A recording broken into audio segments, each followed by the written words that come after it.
Hey there, listeners, creatures, and friends. Your GM Freeman here. Well, this is it. Who knew we'd find our way to the very end? Well, I was pretty sure we would, but I am no less glad that we managed to pull it off. I don't have a lot to say other than thank you. Thank you for sticking around. Thank you for your feedback and all the times you caught our mistakes in very timely manners.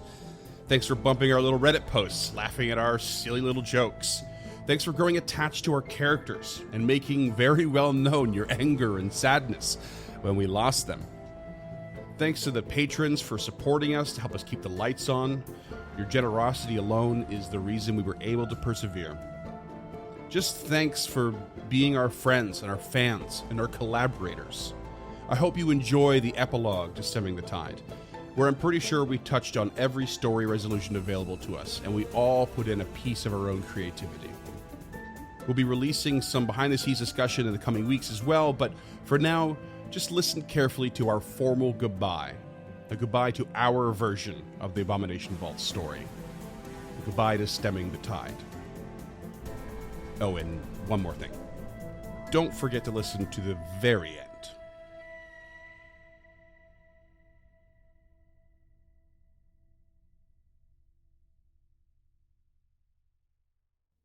Welcome, my dear friends, to our bittersweet symphony. Stemming the Tide. Yeah, James is shaking his head at me already. You can do better than that garbage reference. No, wait, man. I love me some trite bullshit. Stemming the Tide is coming to the end. And we are here to display to you some story resolutions. Wait, Freeman. And, spoiler alert. If this is the first episode you've tuned into, 1, we stem the tide. The 2, one literally called Epilogue. Go way, way back. You're going to want to start at least in the first 100, if not the first 50. 86 is a good starter episode. At least, 86 is a great starter app. Because believe you me, this episode, as a first-time listener, will not have nearly the bittersweet effect it should if you have absolutely no experience of what happened so far. Yeah, we want you to cry, bitch. Yeah, and laugh. We want you to weep and laugh through 160 episodes and then be here for this. So I got to thinking, of course, spending a load of time trying to write and prepare various story resolutions for so many moving parts of this adventure. It got me thinking, what's bittersweet? What else is bittersweet in life? And what we've gone through. And I don't mean the delicious cocktail Negroni, which is arguably the greatest classic cocktail of all time. It's wonderfully bitter and sweet. Yeah, good point. Thank you. Never had one. Never had a Negroni? Nope. Stop the recording. God. Okay. Epilogue. I really like Keystone. We're flying to Texas. Imagine the opposite of What that. is wrong Just with natty lights. Oh, eh? Natty Light. Oh, okay. I didn't know we were drinking Oh, fancy over here. My bad. Oh, no. No, so I was wondering what sort of bittersweet things that you like to fondly reflect upon. Maybe it's something you loved, another project you loved and completed, or something else. Who wants to go first? I guess I got something that's kind of bittersweet. So my papa, my mom's dad, was the man that kind of taught me the most things, I think, in my life, from how to use power tools, how to, treat other people, things like that. And he used to always say, "Are we having fun yet?" And I know that everyone here has heard Nickelback, but one of their first most popular songs was How You Remind Me. And one of the lines is, "Are you having fun yet?" And that's also the first song I ever had my first kiss to. And so there's just there's just a lot of "Are you having fun yet?" There's a lot of really sweet, but also, sad moments attached to that just, Yeah. That's good. It's That's weird that, yeah. Yeah. That's a good one. Mm-hmm. Scoot? Oh boy. Seems like your life is a little too sweet for any bitterness, but prove me wrong. No. I can see the sadness there. All the time. I just don't know what's been sweet. It's all just so bitter. I don't know. Like, I was watching the new Tom Hardy series Mobland, and I just watched the season finale of that the other night. That was bittersweet. If you're looking for something more deep than that, I can't think of anything right now, man. I'm all in on this episode. I feel like anybody that wants to go to Orlando for fun has some trauma behind them. Okay, like you don't So want to much. do that if you're okay. Yeah, okay. How about this? Okay, here's something bittersweet for you. The last warm day you can wear shorts in September in the Pacific Northwest, you know? Summer's coming to an end. It's I starting to feel get that dark. And you're just like, fuck. It's impossible for James to relate to this one, but I feel it so hard. I feel it so hard. Just that last Especially as a session drinking at the cyclist, beach, you know? Always cycling, and like the day I can't wear shorts anymore, shorts and a t-shirt when cycling is very bittersweet. Okay, there you go. Tom Hardy and the end of summer. And not being able to watch 500 Days of Summer for the first time again. Aw. Okay. That's actually pretty good. Duncan? Oh, well, little peek behind the kimono for the listeners. You had told us that we were going to do some bittersweet things for this, and I was going to go Bittersweet Symphony right away. So I'm glad we But I had to laugh ruined it. about it, but you stole my fucking trait reference. And You could just say it and then James will get pissed twice. You know what's bittersweet about that song is that for a very, very, very, very long time, they did not make any money because of the sample that they used. So 95 or 99% of all the royalties went to the person who made the sample. But that was eventually turned around, or rather the original artist made the decision, if I recall correctly, to say, yeah, you know what, from this point on, they can have their cut. Because After they made $7 trillion. well, it hit the point where it's like, it's not really our song anymore, and it's such a small thing from our own past, and I forget the story behind it, but it was, as far as I know, like, you know, the original artist like really had nothing, not much involvement in like the the rights and where the royalties were supposed to go, because it ended up being caught up in record deal shit and record executive shit. But it ended up going back into the Verb's favor, at least at some point. well, bitter or Just sweet bittersweet. garbage all just smells like garbage. So, Damn, on a more dog. serious note, Damn, dog. to call back to a previous intro banter when we were talking about hobbies, and I was alluding to the guitar that is no longer over the corner of my shoulder, because I did take it out of its case and replaced the tuning pegs on it last week.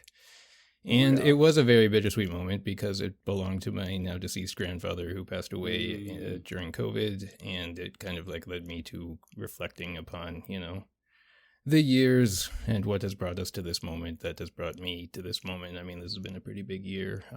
As we record, we are, about exactly a year from when I landed here in BC. So it's been a good kind of moment to, you know, really recognize how much distance there is between the past and now, but kind of, you know, appreciate the journey that's brought me here.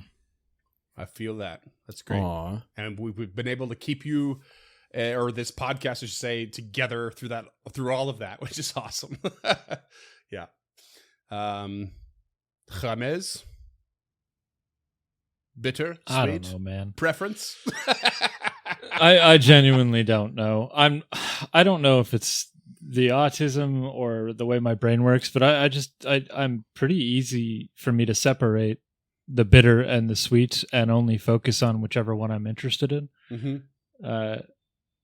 So I don't know. I mean, your last day of shorts had me thinking that I really don't enjoy the last day of the season where I can wear gloves. Like, it really bothers me that I have to stop wearing gloves. But that's not bittersweet because I'm not looking forward to summer. I just lament not being able to wear gloves anymore. So I genuinely don't have anything for you. Yeah. And the Verve just sucks. So I try to never think about that phrase. That song is awful. They're an awful band. I don't get it. So pass, I guess. Hard pass. Hard pass. That's fine. It's fine. I mean, if there is, you don't have to have some grand example. If there is an example for all of us, it's right now. It's this. Surely, you know. mission accomplished. Not really. But we have James to just leave like, it nah, behind. dog. Do you not just listen to what I just You're gonna said? leave it behind. Yeah, I mean, we're about to move on to the next thing. I am vibrating with excitement. Oh, Yeah. There's I'm- nothing I'm- sad here. There's I'm not Of sad course. there's either. I'm- pride and Of course, there's there's that's so the many sweet other part. wonderful There's emotions. something so exciting, but you know, it's hard. It's also hard to say goodbye. You know, at the same time. No, not for me. I'm good. I loved every minute of this, but it's not hard for me. But see you never. Yeah. Yeah. I don't know if this is bittersweet. It may not be as far as flavors go, but I've decided that we will start today's epilogue with me cracking a beer that I would normally never buy because Natty Light. it is. I mean, I my God. Get him. My God, no. It's a lager. No. There's a difference between normally would never buy and absolutely would never buy. Okay. I like the idea that Natty Light is your celebration drink. We're fancy. I genuinely don't even know what Natty Light is. It's the Prosecco of beers.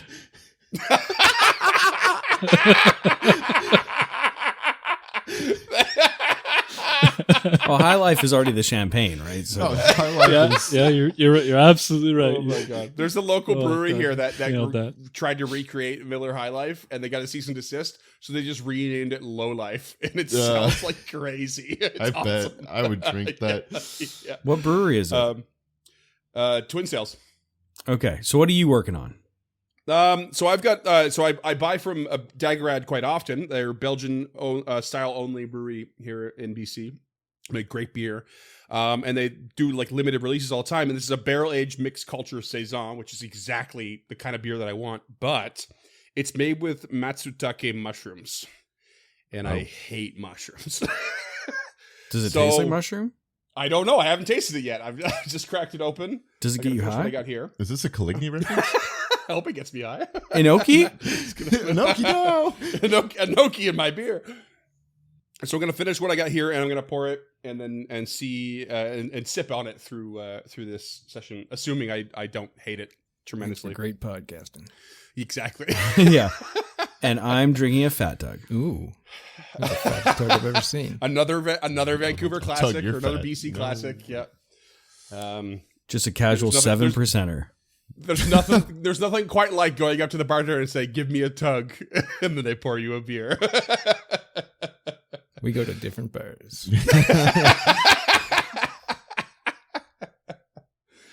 Okay. Let me start off with a little intro from Augrail, our dear little recap cataloger chronicler of our tale. It's a strange life. Unlife. That was chosen for me. Many hands make for short work, but how short can an unending task be? I don't mean to sound as if I am complaining. I am very much not. But once the cataloging of this tale is complete, I do not wish for these many hands to be idle. And so we will catalog more in our secret place below the ruins of the old and fallen Gauntlight. The Caligny and I toil, and we correspond with the very few who know we are still here. Why we record any tale at all, I am unsure, other than to say that I have derived great joy in the recordings of others' exploits and findings. And so I will play the part of those who came before, the noble part, that is. For I have no quarrel with any, nor any sense or need for revenge. My sense of purpose changes now as I put down the epilogue of the Abomination Vaults. And while I have decided my future, I struggle to focus on the resolutions that need settling. In what tone should I present them? Should they follow the structure I have presented thus far? And where does consistency need maintaining? And when does it need casting aside? I I have no answer, but my still unfamiliar instincts tell me that I should do what I can to put forward the end in the many ways those involved would do so themselves. So, prepare yourselves, dear readers of this text, for the end of a familiar tale in an unfamiliar composition, and what I hope to be a wholly satisfactory series of narrative tones. Duncan, you have the floor. Emerging from the depths of the abomination vaults, Nirkaj takes a breath of dank fog-fen air, as if it's the first breath he's taken since plunging into this fight. It's the freshest air he's ever tasted. Whether real or imagined, his scales seem to shimmer. He feels powerful. It suddenly strikes him how differently he had imagined this moment. He looks down at the dirty scraps of clothing covering his scratched and dented armor, far from the splendid outfit of a firebrand. There was no roaring, fanatical crowd cheering on his every heroic deed. There was only the grateful, yet weary, tired from fighting for their lives, nearly broken people of Otari to pass on the tales they heard secondhand. And this feels right to him. Feels real anyhow. Glory can wait while there's a hard-fought peace to enjoy. Whether real or imagined, Nirkaj feels a tremor beneath his feet. Was there a dragon stirring down there? He takes another breath of sweet surface air and turns towards Otari, wondering if they'll name the thirsty alpaca after him once it reopens. And as Nirkaj has this moment, breaching the surface of the Darklands and the vaults below, we'll turn to James for a little more that's happening at the same time. The wooden door separating Ruff from the swarming Erdefon erupts into splinters as he readies himself to strike as the first of his foes step through the broken door, blade bared, tongue whirling. Ruff readies his blade and digs in his heels, and he feels a soft touch, and a hand wraps around his on the hilt. "Raphael, your fight is won," he hears an ethereal voice say. A pure and true warmth begins to spread through him as the world before him brightens to a white void. When he opens his eyes, he finds himself facing a golden, ethereal army, standing at attention behind a young-seeming woman. "We are many," she says with no emotion touching her voice. "And you, young Shuni, have played your part well. Very well." Every spirit standing before him moves in unison and gestures to another among their ranks. That spirit steps forward and reaches out to Ruff, and he hears the same ethereal voice come from its mouth. "Join us. It's my time now."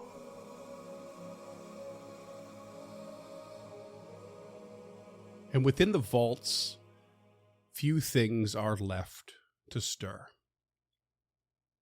What was once the servants' quarters has seen little since the ousting of the Morlocks, the ousting of Mimnavix the Web Lurker, and the saving of the members of the Osprey Club.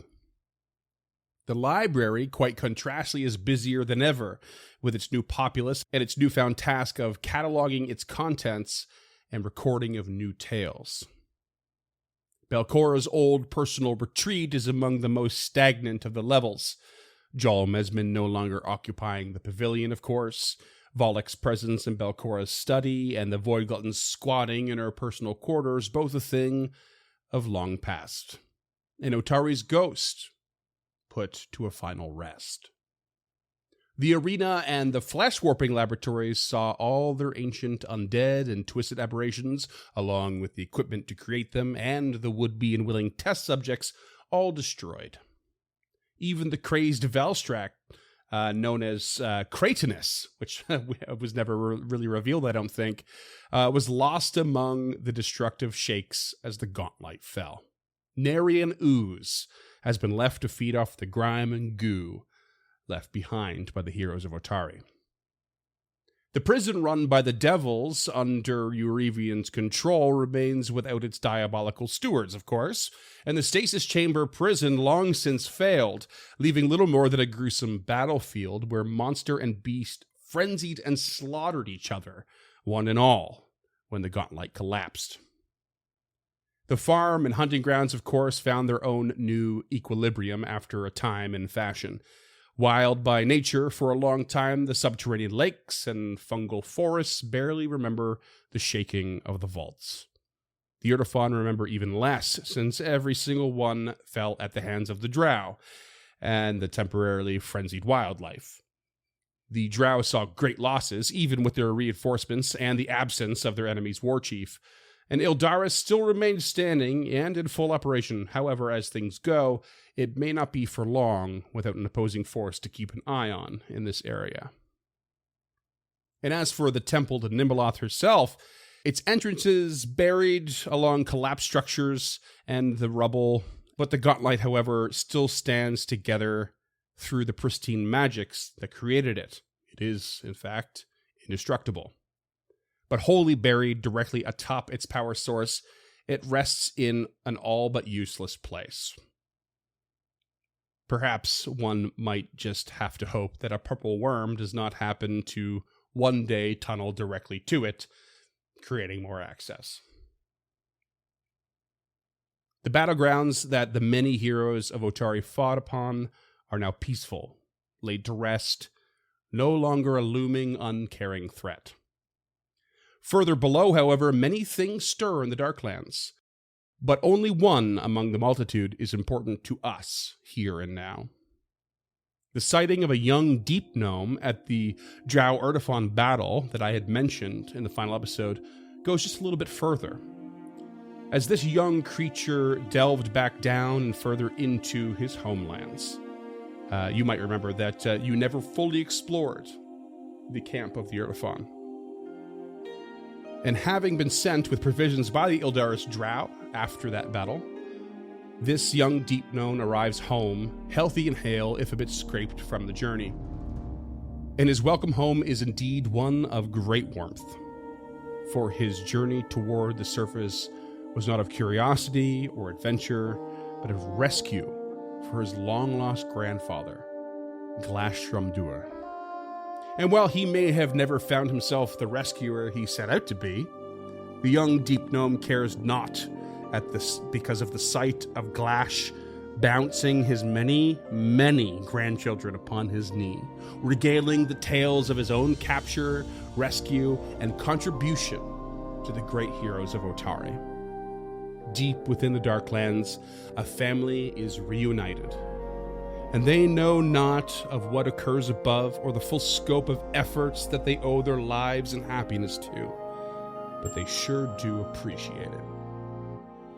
And with that, we go to the surface, to the ruins of the Gauntlet Keep, the Fog Fen, and the vast forests surrounding it. And I pass the mic to Cam. Oh, well, no, thank you, Frank. In the forest, we see Talford walking down a shady forest trail, the trademark lit cigarette hanging from a loose lip as he brushes the hair back out of his eyes, while Beryl follows a few steps behind, quietly fussing over Inoki in her arms. You're still following me, he says to the empty forest around him. Beryl looks up confused. Good Sparrow steps out from behind a tree. The past follows everyone, Telford. You are not a metaphysical concept. He snarks. Nothing but silence answers him, though. What do I need to do to get this particular past to quit following me around? His hand begins to grip around an imaginary handle before relaxing at Beryl's touch to his arm. We flash back to Talford and Beryl talking in the Gauntlet as the rest of the party went ahead to Otari. We see Talford sitting with his back to a curved wall, cigarette burning, smoke curling into his eyes as he reads from one of the tomes. Why does everyone treat you like a pariah? Talford doesn't even look up before replying. I like it that way. You seem lonely to me. Talford takes a drag. You remind me of someone. A pleasant someone? Used to be. As he exhales a plume of smoke. They sit in silence for an hour before Talford finally looks back up from his tome and sees Beryl still there, quietly fussing over Inoki. You're still here. Should I be somewhere else? No, I just... And his voice trails off and Beryl just smiles before going back to fiddling with Inoki. And we come back to Talford, staring into empty space, a tendril of psychic energy leaking, connecting him to the Good Sparrow. And Good Sparrow simply says, "Thanks for that.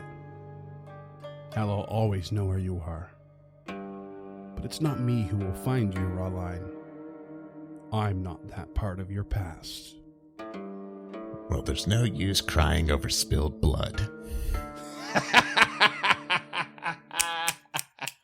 One final time. Had to get it in. I love it.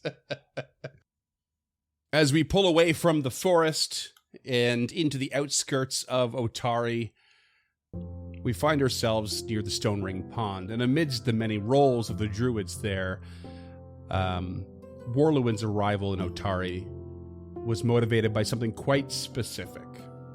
A 30-year-long mission to restore trust after the betrayal of Jarl Mesmin, the werewolf druid who hid his affliction and brought terror and grief to the citizens of Otari. His final moments, an assault upon the town, saw the death of several town guards and the Crow's Cask's proprietor and alchemist, Magilloy, all of whom were buried with honor among their kin and townsfolk in the very graveyard that 3 major battles were held in little over a month. Forgiveness and the journey forward can be a fickle thing. But it would, of course, be untoward of the druids here to not perform their funereal rites for a fellow druid. It may not be a grand sense of honor like those who fell for a cause held in belief by a great many people, but at least it is through a sense of duty, and Jarl's body planted to the earth will do its part in the balance of nature. Moving along the edge of town, you can see that Clort is back to work after his reinvigorating return to battle. This time he is exasperated by the fact that Rab Turtle has halted production over some financial dispute, and Alamora Enkelholtz is ready to wring his neck because she's got a gaggle of children she's supposed to be teaching instead of babysitting Rab's bullshit. Menhimez is approaching this scene, all business in his step and expression, and life is back to normal indeed, where the petty rich squabble, the matronly are quick to intervene and protect, and the leaders stumble their way forward for the good of their community. And the layman toils while he dreams of better times, both past and future. And leaving a little further out of town, Ynyazmara can be seen on the outskirts, flanked by a retinue of loyal members of the Osprey Club. Members of the town of Otari, wholly and completely, they still like to do things their own way. After all, Otari is a diverse town despite its size. Not everything needs to be the same or part of an achingly boring status quo. 3 bodies are dragged from a cart and to the side of a hillock pocked with ancient stone slabs. One is an unfamiliar face to us, but a sore and annoyed look crosses Ynyazmara's face when she looks down at the botched back alley job. Infection killed this person. Not very becoming of a death for an Osprey member. Not their kind of poison. She shakes her head in disappointment before looking over the other more familiar corpses, and then she stands with pride and speaks. I, Ynyazmara Starhand, oversee the endurance of club members. Jiminy Crockett, Shad Nunder, and the bed, aka Leroy Brown. May the shadows protect them with the vigor and loyalty of a junkyard dog. After a very brief show of honored ritual, she turns to the others and says, "Now get digging, and someone better find me a new and reasonably skilled back alley chirurgeon, quick sharp." That's full of deep cuts, that one. Golf clap, thank you, Cam.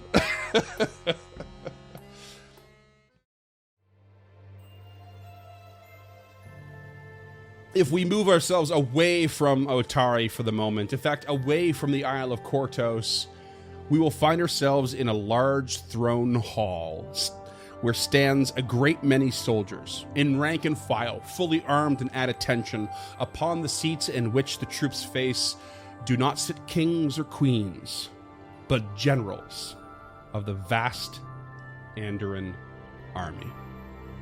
The High Messenger of Augustana approaches today's occupants of the seat and hands a sealed letter to the herald.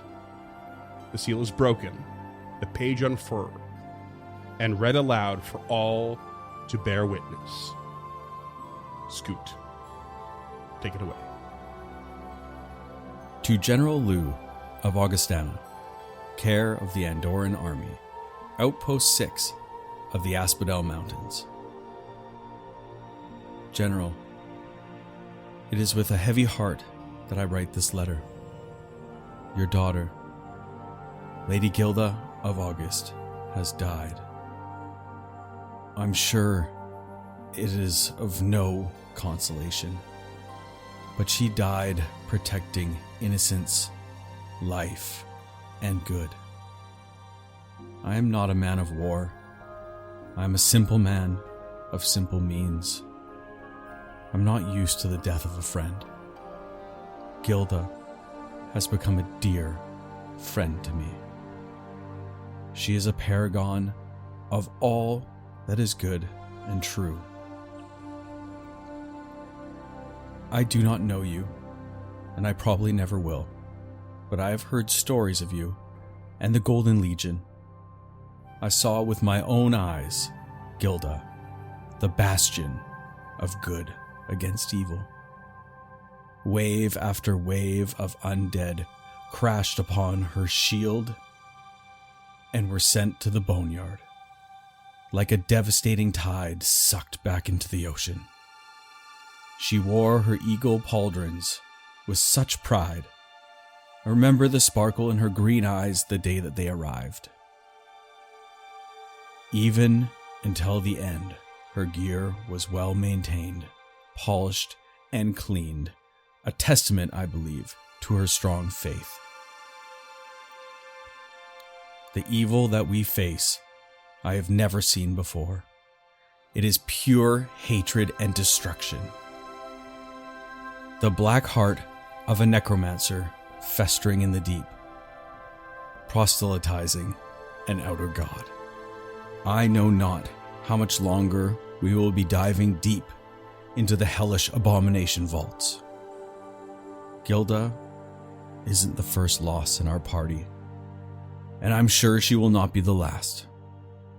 I worry that none of us shall survive this grim task. Perhaps others will take up the mantle in our wake. All I know is Gilda is a part of this story, of the defense of Otari. She will be remembered for as long as this town shall live. I and many others owe her our lives. She passed in our defense, and I will remember her until my last breath. Signed, Gavin Delarice. The herald refurls the message, hands it to the High Messenger, and they step to the side. General Liu of Augustana stands to face his loyal army, and for a moment it appears he may speak. Instead, he offers only a grand Andoran military salute. And in retaking his standing posture, the faintest of falters can be seen, and the general very uncharacteristically goes to excuse himself from the Great Hall. However, the woman to his side, still sat in her gilded chair, grabs his arm and halts his exit before rising to address the hall. Tonight we mourn, and we mourn but one soldier. And we mourn with all the despair that has been held within us. Tomorrow we celebrate, and we celebrate the courage of all who have fallen for the cause of good. And we celebrate with all the joy that they would bestow upon the world if they were here now. One and all. And with a great unison of voices, strong and bold, weak and faltering, beaming with smiles and stricken with weeping tears, the soldiers respond to the call. One and all.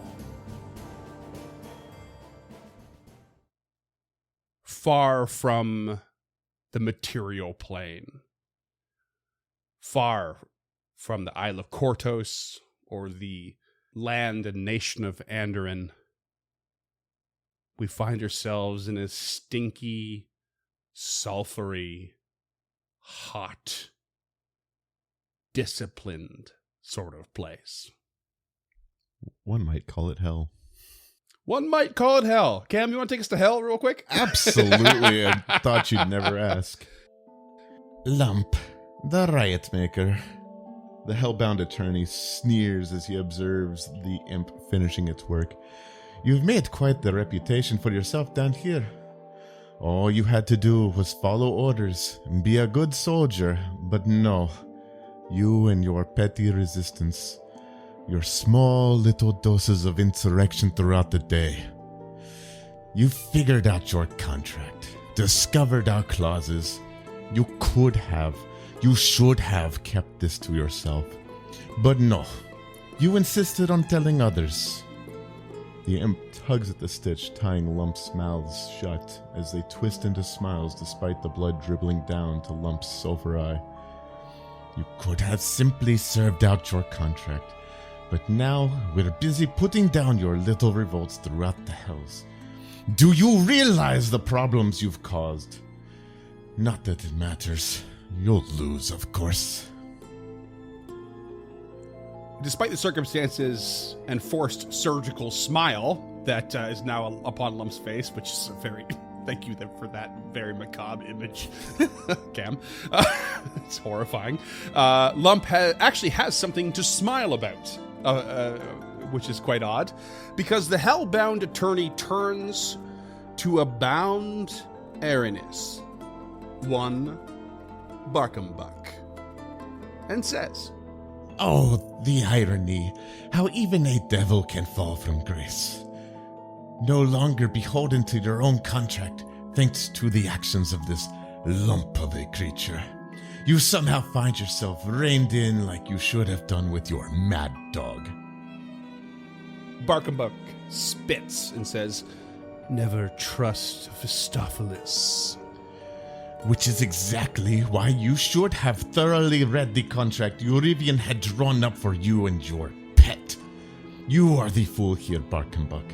Which is why you are now sentenced to nothing more than an indentured courtly messenger. Barkambuck's wings then suddenly begin to turn away from their glossy black and into a dusty white, and legal script starts to form all over his skin. And now you are beholden again to the types of devils that you underestimated in the first place. Enjoy your service. With a rather strange and unspecific turn of events in Lump's story, I love. We'll bring ourselves back to the home turf. Let's go into the town of Otari. Let's take a look at how things are going.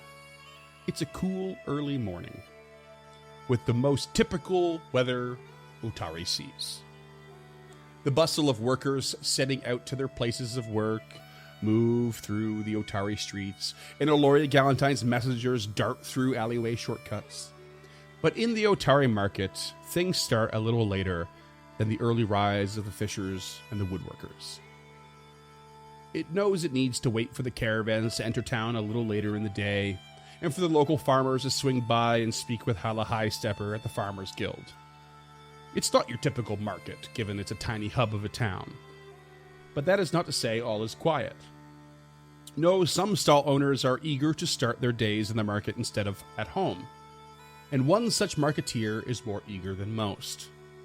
A young Shuni, new to town, and the exciting life of a market hawker, seems to be the earliest to arrive and start the day. An aromatic brew of coffee is made and thoroughly enjoyed with their favorite meat pastry of choice. And while no one is around to see the guilty pleasure, a sweet and fresh fruit-driven bar is followed for a morning dessert. The Shuni proudly pulls the canvas covering the front of their stall, revealing the newly crafted sign that says in big bold letters, Wolf Helms Wares. Thanks, James.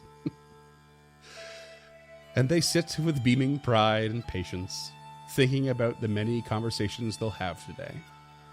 They quietly practice their pre-prepared calls to passing potential customers, and anticipating meeting their neighboring vendors and the friendliest of the locals. The Shuni is young, naive, and filled with the sense of possibilities the future may hold, but is also wholly unaware that today is one of 2 days the Otari market does not open. And it will take them a rather embarrassing amount of time to figure that out. Outside of the market, of course, life is back to normal, with Tamerley running the fishery and the games parlor like usual. Lardis Longsaddle sits with Kilino Lathanar. They play dominoes. A trained military mind versus a measured business acumen. Both underestimating each other, thinking their opponent has gone soft. Lardis, in his retirement of promoting his son Gerald to captain, nepotism is surely a sign of biased and unobjective minds. But Kilino, having finally ceded to the social pressure and agreeing to close his precious market a second time per year to mark the final victory against Belcora. The day, of course, is set on the anniversary of Tulok's death, though he would never admit it. Such soft leaning toward sentimentality surely doesn't make for a worthy adversary. That's what they both think, of course. And they silently battle each other on the game board and in their minds. Doriana Menhimez is now a junior serving girl at the fishery, her health and youthful energy restored, although the lingering issues with her atrophied hand still linger.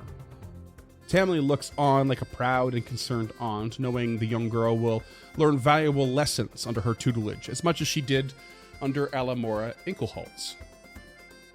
But hoping she will one day move on to bigger and more prosperous things, more akin to her father's work. She's simply a terrible server overall, but not necessarily by any fault of her own. The smithy, Blades for Glades, at some point was taken over by the garrison after Carmen's disappearance, or rather lack of announcement that he survived and then died. And during the town's times of great need, this is when the garrison claimed ownership. And since then, it has not changed. To many, it was sensible for the town of Otari to govern its own widely essential blacksmith, and few argued as Menhimez gave over operations to the town guard, albeit with many rules and provisions that obligated the majority of service to the greater Otari area and the farms along the Granary Road.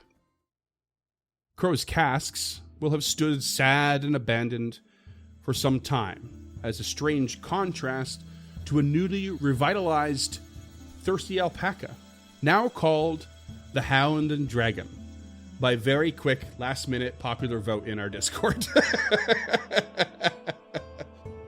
The stone-scale kobolds, who climbed from the depths of the old pub's ruins, rebuilt upon its foundations, and integrated themselves into everyday Otari life. making their ostracism a thing of Otari's historical museum. Their prosperity led by the adamant, and the one thing a place where everybody knows your name needs. Many exaggerated tales, courtesy of Nirkaj, aka Nick, aka Nick Cage. And the Ratty Rockfish remains as quiet as ever, doing just the right amount of business it needs to survive, and avoiding the reputation of its namesake thanks to its no-nonsense owner, Brelda Venkervale. As for her son Lazda, he was loath to take up the family business and found himself employed on the outskirts of town in a much more peaceful Rod and Bow Club on the southern shore, just east of Otari. Morlabint and Kevin toil away in their little bookshop. Of course, by toil, it is meant that they live a quiet and pleasant life of peace. Well, Kevin does. Morlabint is not secretly getting into trouble, but he is the local liaison to Augrail and the now secret underground library. And mostly he troubles himself with two things. One, finding grand tales worth recording and cataloging, and two, how he will eventually need to tell Vandy Banderdash that it was decided a second library was appropriate to maintain underground, in secret, to cover and store texts she would never allow in her temple to the Dawnflower. And oh, sweet Kevin is oh so sweeter in his blissful ignorance and his collections of educational tomes.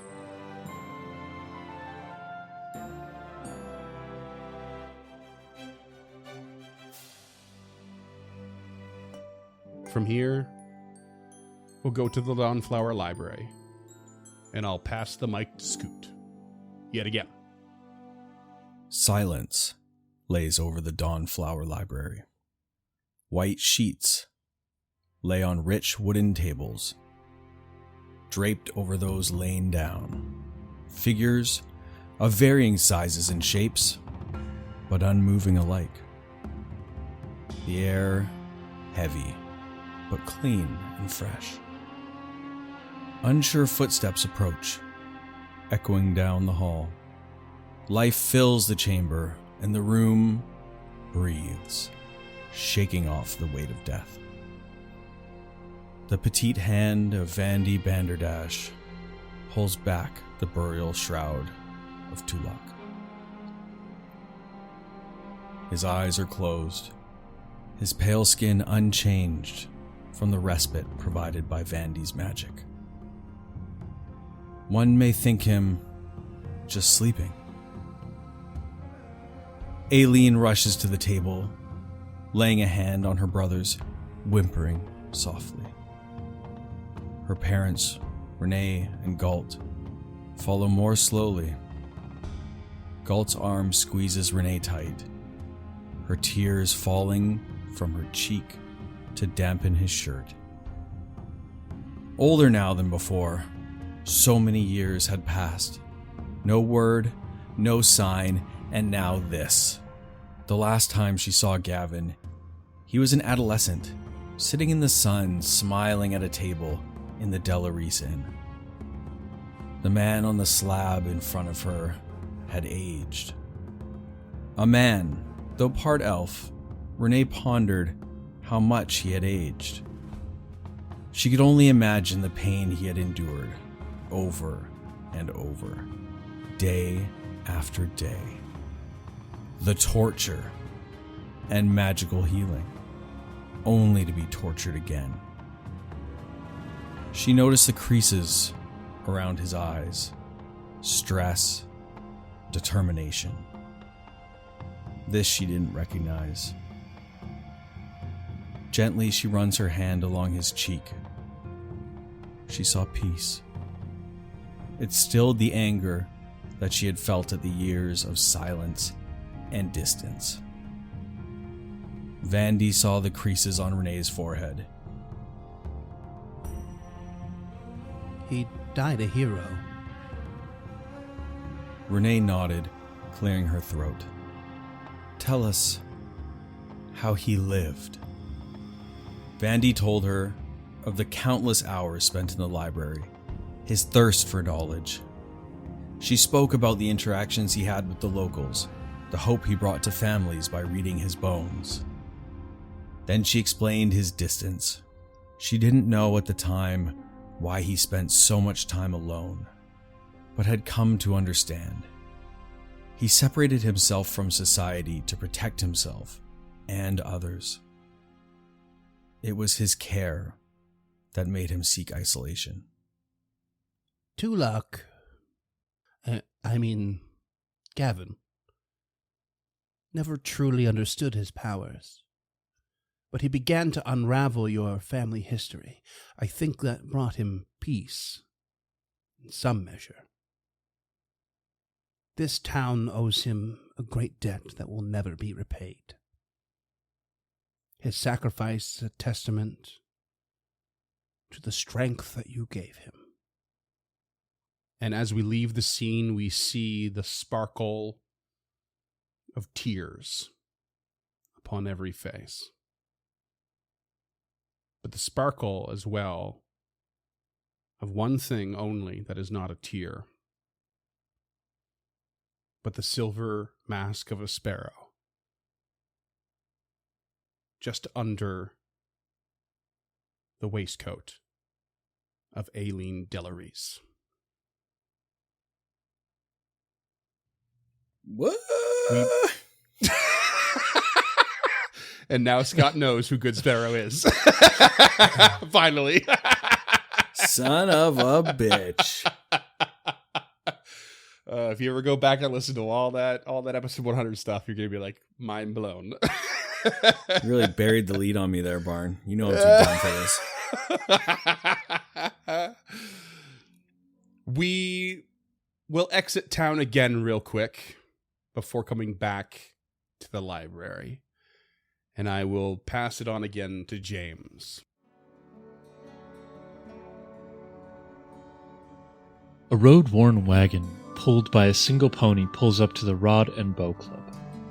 A weary-looking gnome steps down from the driver's seat, adjusts his old, dusty clothing before reaching back and grabbing a large green, leather-bound book, stuffed with notations sticking out this top, bottom, and sides. He brushes his hand through his tall red hair and sets off for the door of the club. David Ettercap moves his way seamlessly through the club, waving a grim hello to Miroslav, and heads directly to the office of Aelin Weinmar. Is it finished? Aelin asks without looking up from the papers on his desk as David closes the door behind him. Well, if you... David starts before Aelin cuts him off. Is it finished? He asks with more force as he looks up from the paperwork, his dark eyes sunken with exhaustion, piercing deep through David's own shimmering iris and right into his soul. David swallows hard in response. He couldn't recall a time when he had seen Aelin like this, almost desperate, very different from the man he left a few years ago. It's finished. David sighed his reply and placed the plain green tome on his desk. You'll have to understand, He continues as Aelin picks up the book and begins to flip through, clearly not paying any heed to David's caveats. This is perfect. Thank you, David. We'll send you on your way with your usual fee. Thank you, but I'd rather this one be my contribution. No fee required. Let's call this a settling of an old debt. He replied quietly as he studied the top of his boots. Aelin pushed his way out of the chair and slowly stalked around to the front of the desk until he was standing just inches from the gnome. His big arms wrapped David up in a huge hug before whispering to him. Thank you, David.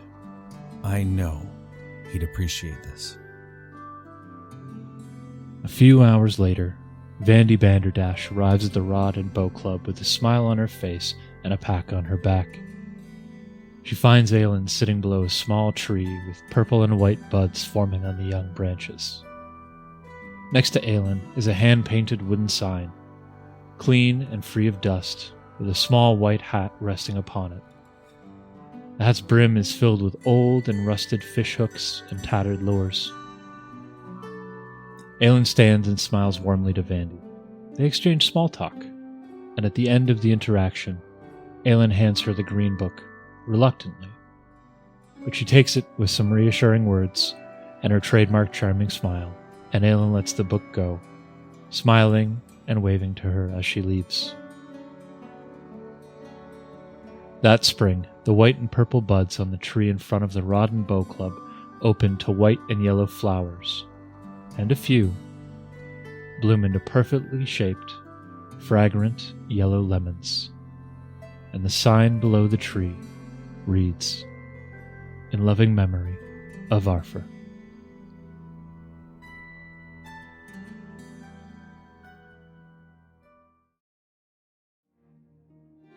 Vandy Banderdash, back at the Dawnflower Library, is perusing through the stacks and stacks of books, humming and hawing to herself as she debates where to place the green tome Aelin gave her. Then an idea strikes her, and she smiles to herself and scurries away from the religion section, past the adventure stories shelf, past folklore, and stops with a wide grin in front of a sparsely filled shelf titled History of Otari. And with a tear in her eye, she slides the tome right in between Behind the Veil, A Walk Through the Puddles by David Ettercap, and The Rose Guard by Asefna Menhimes. Its gilded title gleaming between the two, The Life and Times of Arthur, Otari's own herald of Erastil. She walks away with a sense of satisfaction that only appropriately cataloging and organizing her library can bring her. But it is, of course, fleeting when she approaches the front desk to another scene of dawdling and dilly-dallying acolytes. And, of course, they are yet again giggling at the nonsensical introduction of pilgrims to her newest employee. Duncan? The air is still as the doors to the Dawnflower Library crack open, disturbing the morning quiet, and two young, timid followers of Saren race shuffle into the spacious main chamber. Shafts of light through the windows illuminate rows of books in all states of repair, from brand new to nearly burned to ash. It's quiet, but there are already several people inside, poring over books and shuffling through old manuscripts. The pilgrims take a moment to appreciate glints from the dust motes hanging in the air before a large, imposing shadow falls over them. "A rolling stone gathers no moss," comes a booming voice. I'm sorry, what? Squeaks out a reply. The gray-skinned orc dressed in robes frowns for a moment, then says serenely, "A wise man once said, 'A rolling stone gathers no moss, for it is worth nary a bush.'" He looks a little bit confused, but there is conviction in his voice. I see," says the pilgrim, looking quizzically to their partner. The orc nods and wanders off towards the rows of books. He walks as if he's just come off a boat. That's Krucka. It's good to hear him speaking again, though I can't claim to understand most of what he says. The pilgrims turn to see the cheerful visage of Vandy Banderdash staring back at them. We weren't sure the effects of the Nevermind spell would ever be reversed. They may indeed never be fully. But that last aphorism was close to making sense. Progress is being made, and between us, he wasn't exactly perfect in his logical conclusions before the spell. The group looks over to Krucka, who is no longer paying attention to the book in one hand and rubbing his stomach with the other. "A wise man once fed? Hungry." He looks at Vandy. "Hungry." Yes, Krucka, time for breakfast. Yes, then I'll need you to do some cleaning. This place gets dustier every day. Come on now. She starts hurrying towards the orc, turning her head to the new arrivals. Welcome, by the way. I'll be with you shortly, but feel free to look around. Never a dull moment around here. The two pilgrims shrug, say a quick blessing, and enter the library. As time rolls by and the everyday of Otari, we pull away from the town a little bit, but staying nearby. We find ourselves somewhere along the coast, the cliffs, to a spot where one can be alone. At the end of it all, with the last of waves crashed against the shore, dashed against the rocks, Harold leaves town. Following the Rosegard Road, past the Giant's Wheel and continuing to the South Coast Road, he moves silently but slowly towards the cliffs. Finding a nice spot, he comes to a stop, removing a massive bundle of timber from his back. Old beams, rank and damp. Dropping them on the ground, he starts to collect dry kindling and firewood in the afternoon sun. As the sun descends, Harold finishes building the pyre. He kneels on the cliff's edge, taking in the beginning of the sunset, waves crashing below. Focusing on the sun and the sounds of the tide, the world around him fades away, and Harold breathes deep. Skode, I have defeated my most prized prey, a power beyond which I have never seen. In your name, I offer this sacrifice. Rising, he carefully lights a tinder bundle, and the pyre ignites. With a practiced hand, the fire grows quickly and begins to come alive. Harold looks at the timbers set beside the fire, and a shadow crosses his face. Breathing deep, he picks up the first beam and sets it on the fire. Skode, in your name, I burn the foundations of the gauntlet and cleanse my home, the city of Otari, whom I never turn my back upon. He sets another piece of the foul wood upon the flames, now beginning to rise high in the setting sun. The rays of sunlight reflecting off the ocean, painting the sky red. My fallen comrades and the citizens of Otari, may your souls find the boneyard. From the Rosegard to the heroes of Otari, may you now rest in peace. As the sky turns from red to purple and then to black, Harold continues to feed the fire. The damp wood from the gauntlet bubbling up the putrid lifeblood of the fogfen, emitting an unpleasant odor. Stinging Harold's nostrils, it makes him almost dizzy. As the wood burns down to embers, the smell of the ocean begins to take over Harold's senses. The fire, now a dull glow, crackling gently at his feet. Stars begin to appear in the darkening night sky. Akilda, for you whom I could not protect, I protected the citizens of Otari. In your name, I have cleansed this land of great evil. I know you wait for me on the other side of the horizon, but you must wait a little longer. I live to hunt another day. Keep your spear and your spirit sharp. I shall see you when the sun sets on my soul. Harold lays down in the grass beside the smoldering fire, looking up to the stars. Much like him and Akilda once would, but these stars are different, and so now is he. And speaking of the stars and the ethereal and the travel of souls to the boneyard,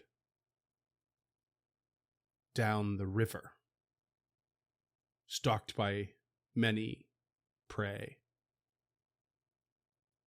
but now safe, at least for now, from the grasp of Nimbaloth.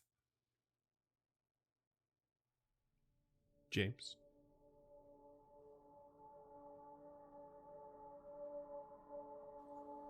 It had been so long. Rather, it had felt like so long, but on the material plane it had only been weeks. He would cry if he thought he could, seeing her smile again, feeling the warmth of her hand in his, even though he knew there should not be any warmth. He could almost hear her heart pounding at the sight of him, as it had done so many times before.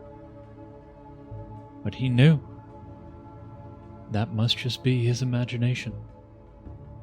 If he still had an imagination, that is. He tried to say her name as she seemed to squeeze his hand. Her eyes welled up at the sight of her name on his lips once again. The warmth of his hand in hers. She thought her heart was going to beat out of her chest, but she knew that was no longer possible. She no longer had a heart, or a chest for that matter. All she had left was love, and she was so grateful to see the love reflected back at her in his steely blue eyes. A tear, or the perception of a tear, left her eye, and she let it roll down what was once her cheek. An ethereal hand reached up to gently brush it away. His touch was electric. But she could feel it, and more tears came flooding out as that thought took hold. She could feel him again, and perhaps the biggest smile of her life, and heart full of love and relief. She embraced her Samal. He saw her lean in, her lips upward towards him, and he pulled her in close with his once strong arms and embraced his Azori.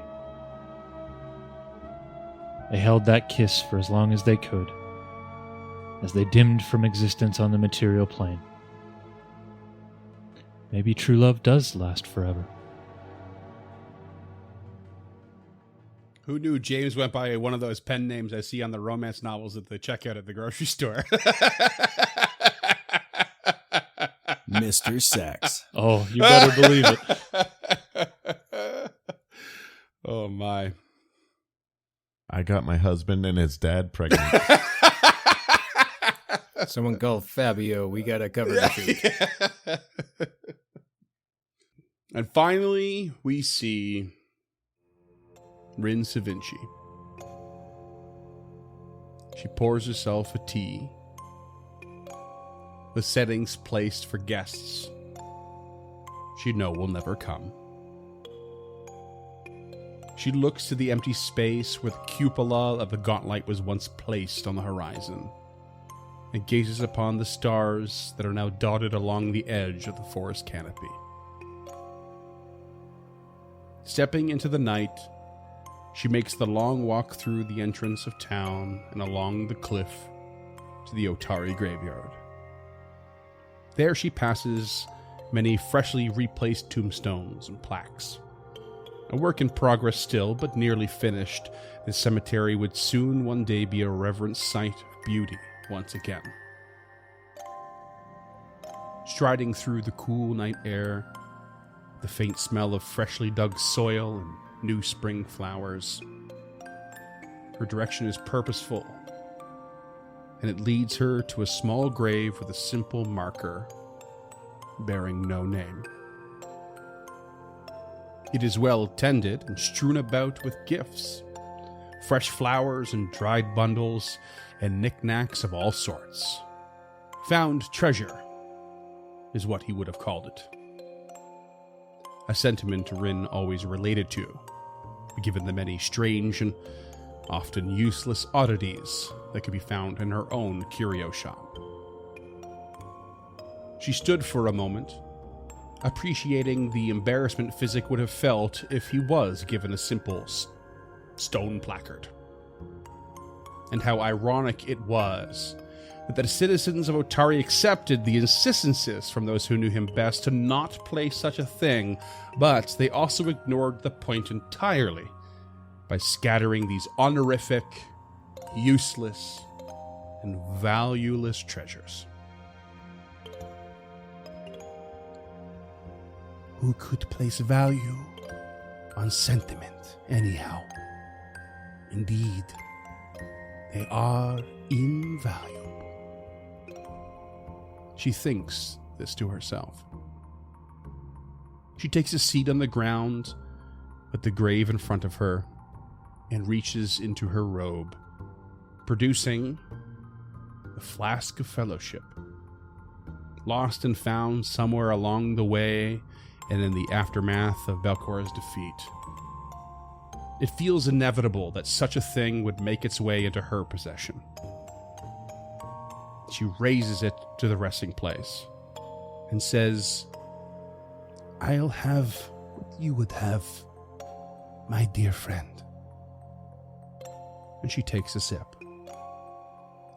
And then she quickly winces, a sharp and acute discomfort, before letting out a small, laughing cough.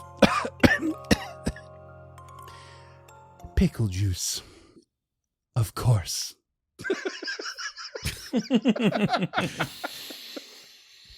Physic lives. Physic lives forever.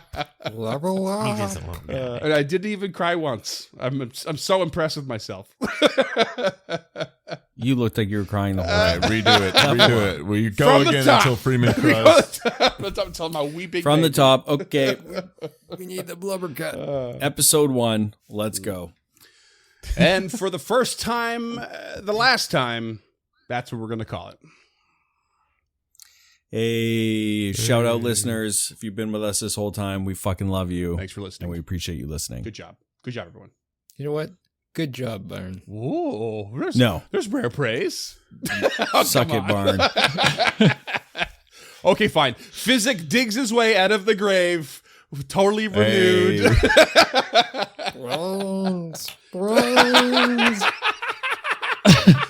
Campaign 2, Physic Zombie. The Zeds are Zombie. right there.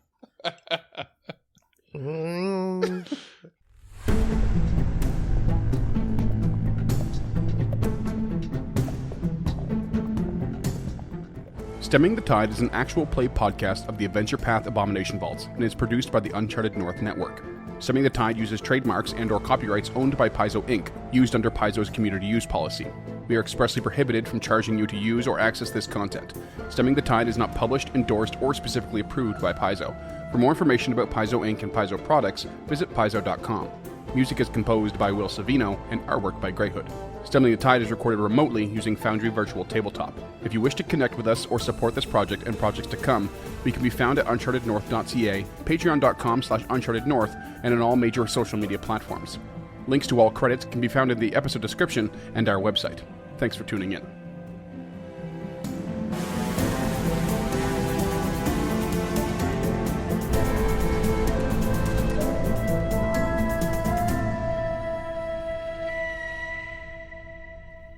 Oh, hello there. Did you think I was forgotten? Well, guess again.